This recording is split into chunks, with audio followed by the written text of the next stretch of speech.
Dani Marteirena kazetariak Ane Ibañez ilustratzailearekin batera ekarpen berri bat egin diote aurrendako literaturari Cosimoren Katiuskak lanarekin. Gaur ura ezagutuko dugu.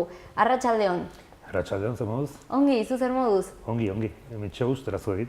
Bueno, pozik egindako proiektu berri honekin, ez? Pentsatzen dut. Bai, konten gaude, orain dela astebete edo ja eman zela berri nolabait dendetan eta eskuragai zegoela.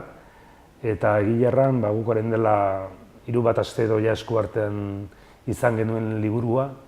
Eta, bueno, une politia izaten da, ez? Derrepentean, liburuak ja bertze pisu hartzen du. Eta aurrez aurre ikusten duzunean, horrek ere, plazerra gaiten izo bai. Bueno, atera berria eta gainera saritua izan den lana, liburua. Bai, Etxepare sarira aurkeztu genuen, sariak 12. deialdia, bete izan du aurtengoan, orain dela 12 urte sortu zuten Nafarroako hainbat tokian tokiko entitatek, nolabait hori ez, euskaraz sortzen ziren album ilustratuak auspotzeko helburuarekin, ze ohartuak ziren ordurako gehien bat, doiakasik egiten zen guztia, bertze hizkuntzetan egindakotik itzulpen lanak zirela, ez?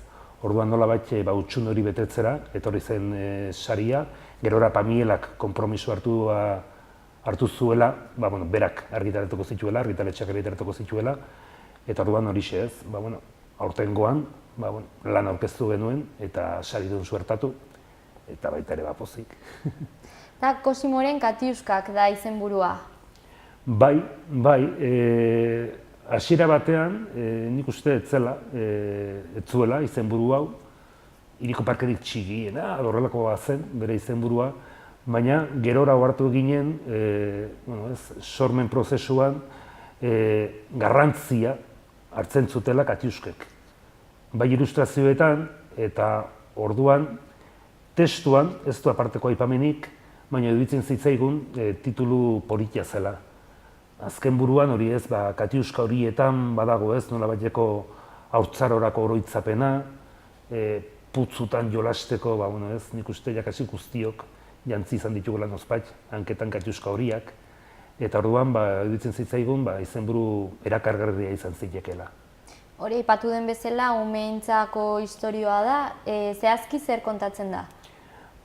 Kontatzen da, hiriko parkerik txikienaren istorioa nolabait, hor kokatzen da istorioa, eta gero azaltzen du istorioak nolabait hortxe duela, zuhaitz baten puntan, zuhaitz baten adarretan eraikia Cosimok bere etxola, eta etxola horrek ematen dion alturatik edo ikusten duela ez, parkean, hor behian, gertatzen den guztia. Parkera etortzen direnak, parkean zer egiten duten etortzen diren horiek, eta bere begietatik iragazten du guztia, parkaren historioa kontatuaz, baina ziurrenera eskaintzen duela ere, nolabaiteko irakurketa egitea ere, hirian gertatzen denaz, edota, pixkatan ere munduan ere gertatzen ari den horretaz ez.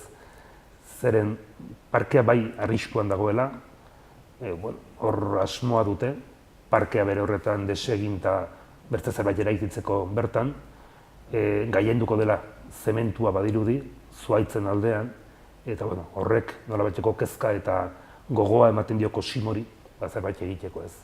Eta dena haur baten begiradatik. Bai, hoixe da, Cosimo da protagonista ez. Guk ez dugu albumean zehazten zein den adibidez bere adina, baina 6, 7, 8, 10 urteren bueltan ibiliko da.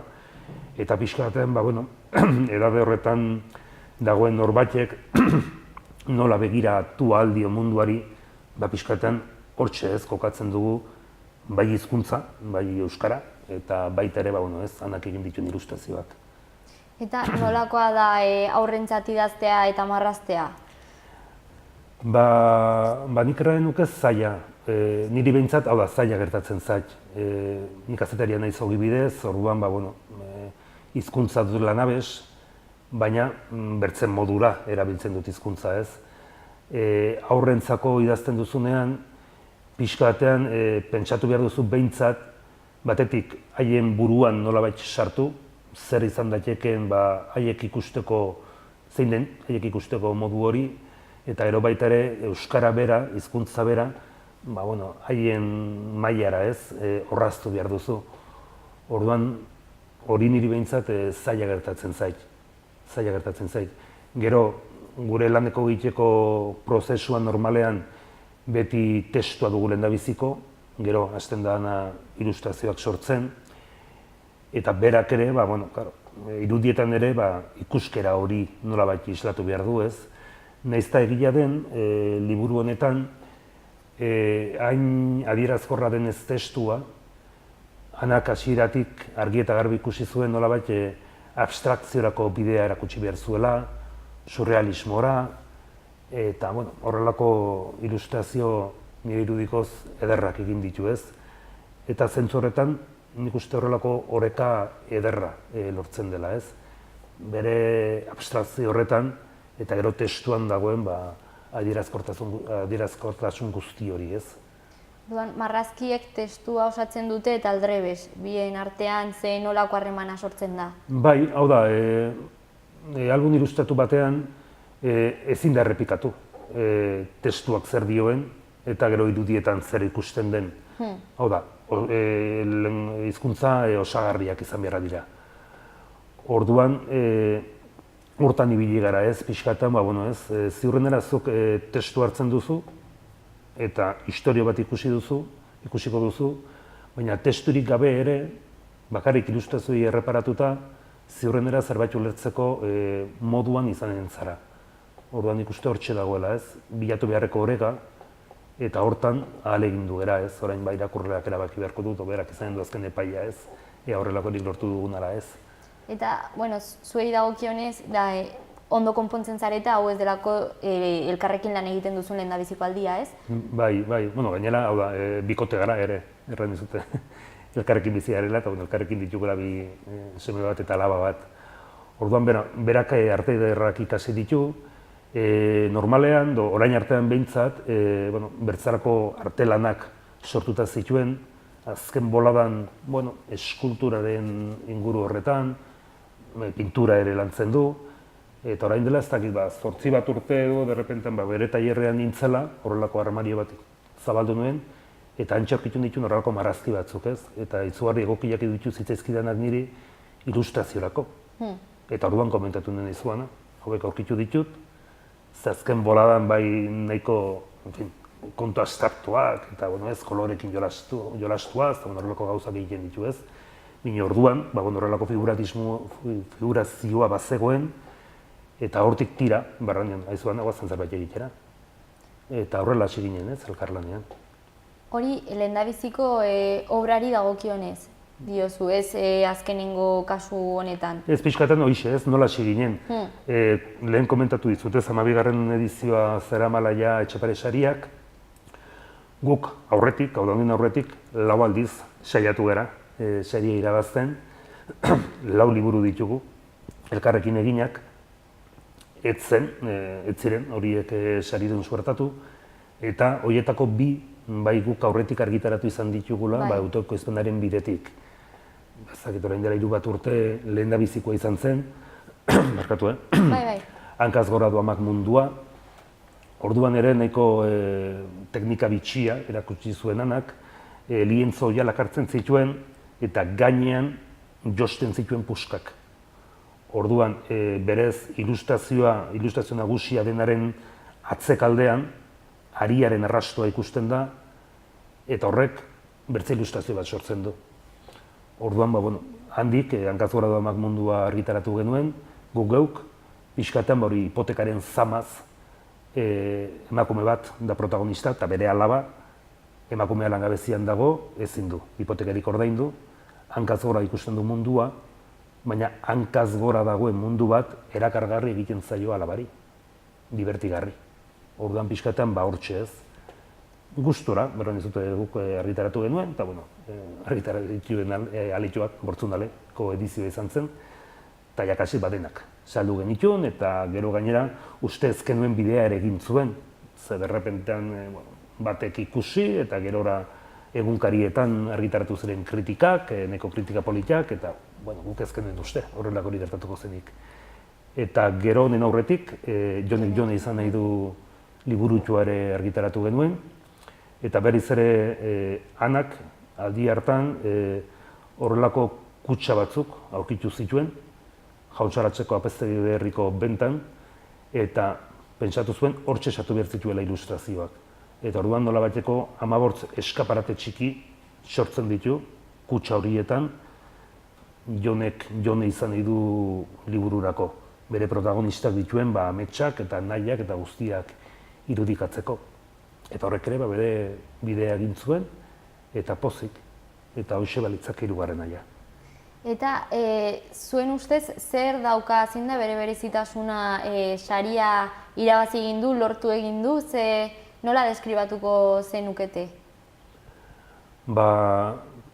Nik nire lana juzkatzea, ez dakit zaila da ez. Erreparatuko duke gehiago, epaimaiak ikusi duenari ez.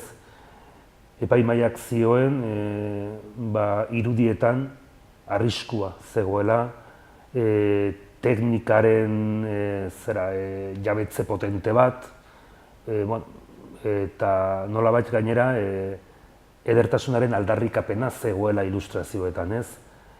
Eta guri nahiko kritika ederra egin zitzaigun.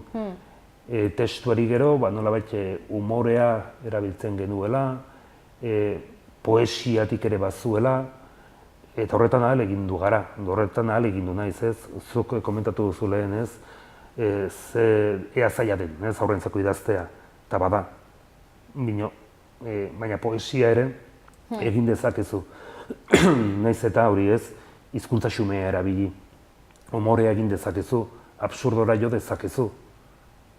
Ziurrenera gainera, aurren ikuspegia bera ere, nahiko absurdua ere badenez ez. Orduan, hoixe, zen hori epaimaiak pixoetan nahi ez, sari argudiatzeko unean eman zituen arrazoiak, eta gu konten. Orduan, orain, irakurleak ere badu eskubidea ez, hori guztia, ea horrela den edo ez frogatzeko. Eta nolakoa izan da sortze prozesua? Zenbat, noiz hasi zineten lanean, ze gere hor badago liburu italiar bat, zuk kontatu? Bai, pentsatzen dut, hau da, urtebeteko lana izanen du horrelako liburu batek. Pentsatzen ez dentzarenetik ez. Nik oroitzapena dut, etxeko lorategian, aurre guk sagarrondo baten puntan, horrelako txalaitiki bat egin genien, eta derrepentean ikusi nuen hor bat zegoela historio bat. Nik uste hor guztion ametsari izan dela nozpak ez, zuaitzan, etxola izatea. Eta gero, estentzera ez, hori baldin badabia puntua, nun kokatu nahi duzun, zer kontatzeko, orduan, testu honetara iristeko, ez dakizan bat zirriborro ez, bukatu duten nortxe zakarrontzian. Gero, nola nahi ere pixkatan testuak hasiera, korapiloa eta bukaera duenean, orduan Ana hasten da sortzen. Eta Anaren sormen prozesuare izugarri luzea da. Hasiera batean agian akuarelekin hasten da, gero derrepentean ez du hor biderik ikusten, gero, ez dakit ez, xurita beltxean pintatu nahi du, horretarako tinta txinatarra erabiliaz, baita ere, bide hori nolabait agortuta ikusi duen, dotzun irten biderik aurkitzen, eta gero hasi zen, kolaxean edo pixkaetan, testurak eta testurekin jostatuz, eta kolorea nabarmenduz, eta poliki, derrepentean, ilustrazio bat ikusten duanak, eta hauxe da nolabait, guztien oinarri ez. Baina urtebeteko lana izanen da. Eta gero esan dakoa, Italo Calvino erreferentziatzat hartu duzue? Bai, derrepentean hori ere etzegoen aurretik aurre ikusita. Derrepentean, joaten zera, ikusten duzu, zen niri behintzak gaina gertatzen zait, idazten dudanean, protagonistek bizi hartzen dutela. Orduan, niri gustatuko litzaidak bazakit zer erratia, edo zer egitea, eta ez da protagonistak egiten du nahi duena. Eta honetan ere antzeko zerbait gertatu zitzaigun. Oda, derrepentean, Cosimok erabakitzen du, ez dela zuaitzetatik jaitsiko, hiriko parkerik txikiena salbu izan arte. hori izan du bere protesta modua. Eta hori horrela izan zen, eta gero akordatu ginen, horrelako zerbait ere, edo zuhaitzetan bizitzea erabaki zuen norbait ere bada aurretik literaturan. Eta hori zen Cosimo, Italo Calvinorena, Il barone rampante novelan, ez?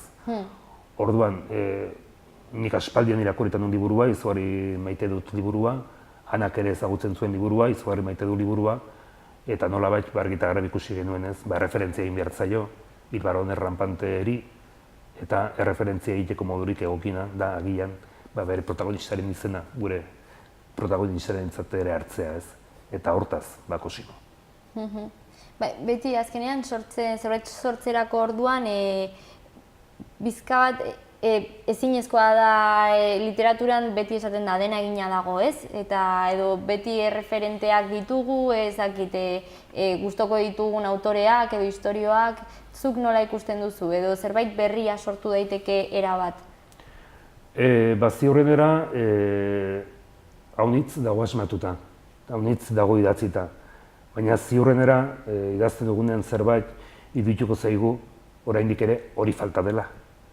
Eta hori dela gure ekarria, baina harrotasunetik badu horrek. Orduan, ez dakit egonen den edo ez zerbait asmatzeko, pentsatuko nuke baietz. Eta pentsatuko nuke, gustatuko litzaidake pentsatzea, liburu honek hutsune txiki bat betetzera etortzen dela, ez? Naiz eta egia den, dagoela, idatzita dagoela, haunitz, baina idazten jarraitu beharko dugu. Bai. Orduan, pentsatu behar dugu, nik ere merezi duela literaturak, ez? Bai, bueltak ematen zaie gauzei eta bakoitzak bere ekarpena egiten dio. Istorio berri bat da, naiz eta hori, ze imposiblea da, ez? Zerbait berria egitea, baina berriak da, ez dakita saltzen izen, bai. Bai, hori da. Ez da, ero gainera, adibidez, Pamiela argitaletxeko editoreak zioen, Italo Calvinoren Il barone rampante berez 3 libururen artean erdikoa da. Ezagunena, baina euskarara ekarriak dira lehendabizikoa eta 3. Eta Il barone rampante oraindik ez dago euskaraz. Beitu. Eta literatura unibertsalaren klasiko batez ari gara, ez? Orduan bitxia izanen da, baina Euskal Herriko umeek lehendabiziko ezagutuko dute Il barone rampante eta Cosimo album ilustratu honi eskerrez. Eta gerora ez dute izanen, oraindik behintzat, euskaraz egonen den liburu bati heltzeko, ez? Eta hori ere bitxia da. Orduan, horre badu bere bitxikeria, ez? Polita. Eta esandakoa Etxepare saria jaso duzue, baina ez da biontzat zuen lehendabiziko saria. Bakoitzak zuen arloan, hori, dominak, sariak izan dituzue. Nola, ze suposatzen du azkenengo sari honek zuentzat eta pixka bat ibilbideari buruz hitz egiteko? Sari batek, nolabait batetik ematen dizu poza ikustean norbaitek balioa ikusi diola zure lanari. Eta gero hortik nolabait ere nik uste ereitzen duela nolabaiteko konfiantzaren hazia zuregan. Agian sortzen jarraitzeko. Orduan sari bat nik uste hortan dagoela, ez? Sari baten garrantzia. Nik aurretik ere hori ez, idazten, bertzelako sari txiki batzuk ere irabazi ditut, eta horretarako balio dute, ez? Ze batzutan bertzela, sormen lana normalean bakardadean egiten duzun zerbait da, batzutan ere lotxa izaten duzu hori erakusteko, eta sari horrek, sariek horretarako balio dute, ez? Nolabait plazara ateratzeko. Eta lanaren kasuan ere antzeko, ez? Berak ere aurretik, bere artelanen kontura hainbat sari ere jasoak ditu, eta ilustrazioan orain, nolabait honek ematen dio babes hori, ez? Norbaiti ederra iruditzen zaio egiten dudan hau. Eta horrek ematen digu nolabait indarra, agian etorkizunean, berriz ere, zerbaitetan ahalegintzeko, ez? Motivazioa. Hoi da. Eta zure kasuan nola hasi zinen idazten? Kazetaria zara, baina... Ez dakit, atzentzen zaizkizu gauzak, ez? Pentsatzen dut hori behar batetik abitzen zarela, ez? Zerbait idatzen nahi duzula, zerbait kontatu nahi duzula, ez? Eta, bueno, horretan, plazerra aurkitzen duzu, eta hori da, ez? Sariek bide hori eskaintzen dute. Bueno, anonimotasunetik edo, zuki gortzen duzu lana, eta saritzen dutenean, ez da beti gertatzen, baina batzutan saritzen dutenean, borrek hori ez, goazen idaztera. Orain artean, hoixe ez, hainbat narrazio labur idatzi izan ditut, eta hainbat sariketetan eta txapelketetan nabarmendu izan dituztenak, eta politia da. Baina noiz hasi nintzen, ez dakit. Zergatik, pentsatzen dut hori ez, barreneko behar batetik. Eta zertarako, hoixe ez, disfrutatzeko. Eta bere kasuan, Anaren kasuan ere, arte ederrak ikasi zituelako, azkenean hortik datorez, bokazionala edo... Bai, hoi da, bai berak ere, karo, pentsa, idaztetik zaila baldin bada bizitzea, artetik, erranen duka ere zailagoa dela, ez? Hanak berez ez du ogibidea artea. Baina, bueno, honek aukera ematen dio hori, ez? Utxune hori eta behar hori asetzea, ez? Eta ederra litzake adibidez, nospatez, norbaitek derrepentan Anarengan pentsatzea, ez? Hau badugu, testu hau, eta hau irudietan erakusteko, egokina litzake, Ana Ibañez, ez? Eta bere atea jotzea. Horretarako ere, balio dezake agian, ez? Horrelako sari batek, Etxepare saria bezalako batek. Bai, asteko argitalpena hor erakusleio argia eta gainera hori, errekonozimendu hori. Bai. Eta nola, orduan, aldion, Pamielak argitaletxeak argitaratu du, eta ere zenolako harremana edo elkarlana sortu da argitaletxearekin? Gustora egon gara. Bueno, Peiok ere bere iritzia izanen du, ez? Baina bitxia da, eta gainera, hau da, sarira aurkeztu genuen lana, hau zen oinarrian, baina testuak hainbat aldaketa txiki izan ditu. Ilustrazioen ordena, sarira gu aurkeztu genuen hartan, 3. ilustrazioa zena, liburuan pasada lehendabizikoa izatera. Hortik abitzen da historioa. Aldaketa txikia da, baina aldaketa txiki horrek eskatu dio testuari ilustrazio guztiei dagokien testuetan aldaketa txiki gehiago. Orduan, 2 hilabete zibili gera hori orrazten, hau kentzen baldin baduzu, gerora ere zerbait kendu behar duzu, edo zerbait erantzten baldin baduzu, gerora ere zerbait erantzi behar duzu, edo zerbait azaldu behar duzu, jatorrizko lanean ez zegoena. Eta bide horretan lagunak izan ditut, Pello Eltzaburu, editorea, izugarri gusture bili naiz berarekin, Fernando Rey ere, bere itzultzailea da, Pamielarentzako, eta bertzet argitaletxeetarako ere lan egiten du, eta bere laguntza ere izan dut. Ze momentu batean edo ez nekiela nora jo, eta nahikoa galduta ikusi nuen burua, ez? Orduan, gustora. Eta gero baita ere, Pamielak horrelakoetan, Kalandrak argitaletxearen laguntza ere izaten du. Kalandraka, Galizian dagoen argitaletxe bat da, estatuan ziurrenera haur literaturan izen handiena duen argitaletxea da, eta haiek ere lagun izan ditugu, ez? Gogoratzen dut, gainera hango editorearekin hitz egiten, eta pixketan lehen aipatu dizudana, ez? Testuak ezin du, errepikatu irudietan dago. Eta hori, akats, arrunta da, 11 album ilustratuetan. Dani hau kendu behar dugu. Eta niretzako esaldi ederura kentzea, beso bat kentzea bezala zen, ez?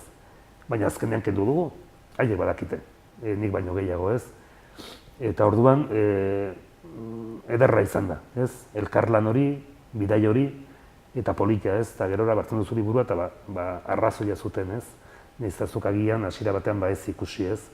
Eta adibidez, elkarlan horren esperientziarik edo eskarmenturik ez dugu izan aurreko 2 liburuekin. Aurreko 2 liburuetan, ez nolabait, gure iritzia izan da, ez? Gaien duen bakarra. Ez genuen, editore baten, hori ez, badintza edo. Orduan aberatsa izan da. Bai, erabat aberatsa. Denek ikasi duzuek, bai. Hoi da. Bai, emankorra. Eta gero gainera ikusten duzu hori, ez? Gero liburu hartzen duzunean, bai, findu da, ze hasierako ark, guk aldarrikatu nahi genuen, kaosa eta nahasmendua. Baina agian kaos eta nahasmendu gehiegi zegoen. Eta orduan iruditzen zaigu, orain liburu honek ere baduela, guk aldarrikatu nahi genuen kaosa eta nahasmendua, baina korapiloak askatzeko ahitze zaraxagoa da orain. Eta hori ez elkarlan horri esker. Eta prozesu guzti horrek idei berriak sortzen ditu, aldituzue orain momentu hauetan etorkizunean beste proiektu batzuk egiteko, ez dakit, ze asmo dituzue? Bai, lehen da biziko, gustatuko litzaiguke hori ez, bideo paroa izatea Kosimoren katiuskak ez. Orain txen, argitaratu berria da, eta orain hasiko da ez, pixkatan, hor literaturaren plazan, toki txiki bat lortu nahian ez. Hemendik gutxira ere Durangoko azoka izanen da, hor milaka liburu izanen dira, eta hortxe, isken batean egoten da gurea. Ea zer nolako bidea egiten duen. Guri sariak eman dikugu zerbait gehiago sortzeko. Baina ez du, jauz zehaztuta oraindik ere. Iruditzen zaigu agian, hiriko parkerik txikiena den horretan sartu eta irten ibiltzen direnek, agian mereziko luketela ere, aparteko historiorik, hori izan daiteke bat. Gero, baditu baita ere aurretik ere bagenituen bertze bi ideia, pixka batean, honen inguruan nik badu zerbait, ana, ez dakit, eta, indezakegu ez, bine horretan gabiltza.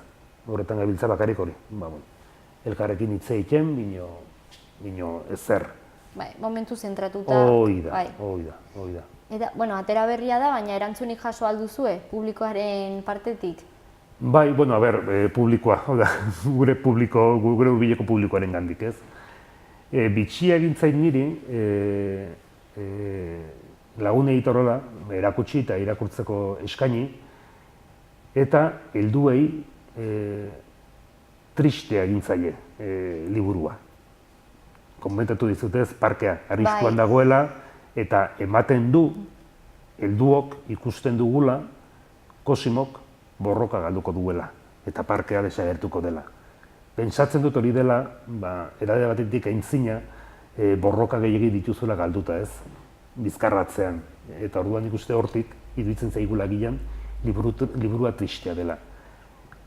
Aurrekin izan dugun eskarmentua izan da batez ere, gure semearekin, berak 7 urte ditu, eta berari hiruzpalau aldiz irakurri diogu liburua, eta, gustatzen zaio. Aurretik etxean bertze bi ditugunez, bertze bi liburu, iruditzen zaitu orain artean, hauxe dela gustuen irakurtzen duena. Bertze bilak irakurtzeko, torri eta hau irakurriko dugu. Orduan kostatu izan zaigu. Honekin, hiru aldiz, nik gainera irakurri diet eta gustora. Eta ulertzen dute. Eta iruditzen zait gainera, behintzatu semeak ulertzen du, ez? Katiusketan dagoen indarra. Eta katiusketan dagoela garaipena. Eta orduan ez zait iruditzen, liburu tristea iruditzen zaionik.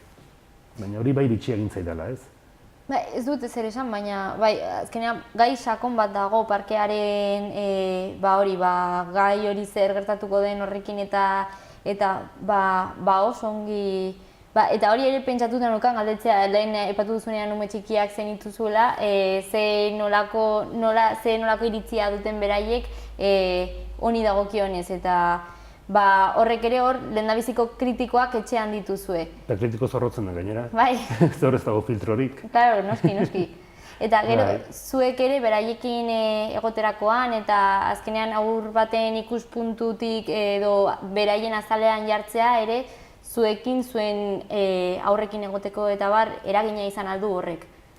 Bai, haiekin, bertze albunak, bertze liburu batzuk irakurtzen dizkizunean, ohartzen zara, zerk funtzionatzen duen eta zerk ez. Eta orduan, horrek nolabait seinaleak ematen dizkizu, zuk zerbait sortzen duzunean, hemendik egin beharko dut tira eta hemendik ez. Honek ematen dio pixkatan hori ez. Nolabait hori jakin mino hori horrelakoetan pizten da. Eta orduan, baliagarria da ez. Pixkatan hor hartzen duzun eskarmentua. Guk jakasik, haiek eskatzen dute gainera. Egunero, bizpahiru liburu edo irakurtzea lokartu aurretik ez. Eta gero gainera ikaragarria da lan politiak argitaratzen diren ikaragarria da. Eta orduan gustua ematen du. Gero gainera haiekin ere guk deskubritu dugu ez. Album ilustatuen mundu hau, Eta iruditzen zaigu gainera, aldarrikatu beharko litzakeela. Hau, ez bakarrik aurren literatura gisa, baizik eta literatura soila gisa.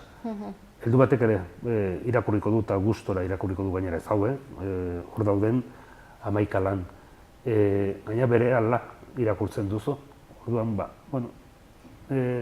batzutan larri baldin bagabiltza ez, denboraz, hartzen duzu horrelako liburu bat eta gustora hartu gainera ez. Eta gero gainera hori ez, hain gauza derrak egiten dira, artetik ere izugarri hurbil daudela ez. Eta nik uste aurren kasuan horixe dela ez, lehendabiziko hartu emana artearekin dutena. Eta hori ere polita iruditzen zait. Eta beraiek ere badoazte mundua ezagutzen ez, aldi berean istorioen bidez eta, ez dakit beste ahotsak, ze parkearen kontua hor dago, eta orduan keinuak baldaude ere liburuan helduentzat?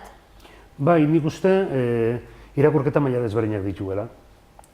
Haur batek modu batera ulertuko du, baina heldu batek noski bertze modu batera ulertuko du. Ez dakit adibide gisa, maitemindu bikote bat agertzen da parkera. Eta hor txiten duten merienda hartu arratsaldean. Laranjak meriendatzen dituzte, baina ez dute laranja erdia meriendatzen, bakotxak bere laranja. Hori ziurrenera, maitasuna laranja oso baten gisara eta partekatu behar den, eta zatitu behar den laranja gisa argudiatu digutenei, modu batera ulertuko dugu hori. Haur batek ziurrenera, bai bikote trista, laranja meriendatzeko, nik nahiago txokolate hori artean, ez? Irakurketa maila desberdinak daude. Eta horrelako zerbait agertzen da hor. Etxerik gabeko gizon bat ere agertzen da. Bertan egiten du lo. Kartoizko lau geruzen azpian, hotza pasatuko du, ilargia pizten du. Arratxetan. Ilargia eta izarrak pizten dituen norbait, superheroia da, haur batentzat. Hor da supergizona. Orduan baditu, nolabait pixkaten, maila desberdin horiek, ez, liburuak. Eta iruditzen zaigu, plazerekoa izanen dela, haur batentzat eta baita ere zuretzat edo heldu batentzat. Eta orduan, hau nun aurkitu dezakegu? Hau berez, Pamiel argitaletxeak argitaratu du, eta bere banaketa sarera larazi ditu liburu guztiak, eta pentsatzen dut dagoeneko, Iruñeko liburutegi guztietan eskuragai egonen dela. Nik ez dut ikusi, bino entzun dut, lagun batek aumentatu zidan, Karrikirin karikadendan, hortxe, erakusleioan zegoela. Orduan bintzat Karrikirin badago, karikadendan. Eta pentsatzen dut ere gainerakoetan, Elkarren, Txundaratan, edo Katakraken, edo, euskal literaturari toki berezia eskaintzen dioten liburu denda horietan, jada salgai dagoela eta eskuragai. Eta Durangoko azokan izango zaretela aipatu duzu? Bai, hortxe. Gainera, abenduaren 6an aukera izanen dugu, Xagu Ganbaran, haur literaturari eskaintzen zaion areto horretan, albuma aurkezteko, orduan, horrelako irakurtaldi bat eginen dugu, aurren aintzinean, aretora sartuko dugu gainera hiriko parkerik txikiena den hori, belarrak eta eramanen ditugu, eta gerora, Pamiaren estanean, hor txere izanen da ez, argitaletxak argitara eman dituen gainerako liburu guztiekin, eta zer nolako harrera duen ez, liburu joak. Orduan, gurasoek erosi ahalko dute haien umentzat, beraiek ere disfrutatzeko irakurtzen dieten bitartean, eta edonorrentzat, zuk aipatu duzun moduan, hor identifikazio, irakurketa maila ezberdinak daudelako. Bai, iruditzen zaigu gainera, irakurketa partekatua den horrek, heldu batek, aurrari irakurtzen dionean liburu bat, orduan elkarrizketa bat sortzen da, bien artean. Eta ziurrenera, galdetzen du ez, eta hau zergatik, edo hau zer da. Eta hori guztia ez duk erantzun behar duzu. Eta erantzunaren arabera, liburuak hartuko du norabide bat edo bertzen norabide bat. Eta hori ere politia da, ez? Bukaera anitzeko liburu bat izatea, ez? Eta bai, ze hainbat, ez dakit, orain, ez garabia. garabia, bueno, ez, euskara okerrean grua erran duguna, ez. Hitz hori, hainbat edadeetan, orainik ere hitz ez ezaguna da. Azalpena eman behar duzu, zer den garabia, ez. Baina, jakin gabean zer den garabia, garabiak ikusten ditu hanaren ilustrazioetan. Orduan, ulertzen du historioa, baina gerora, gainera, euskara ere ikasten du. Orduan, horrek hori guztia ere eragiten duzu, ez, horrelako lan batekin. Bai, oso emaritsua dela, ez dela... Bai. Oso interesgarria, liburua, bai, eta bilatuko dugu. Eskerrik asko Dani gurekin egoteagatik, eta hurrengora arte. Oso ondo, aitzongi, esker mila zuei.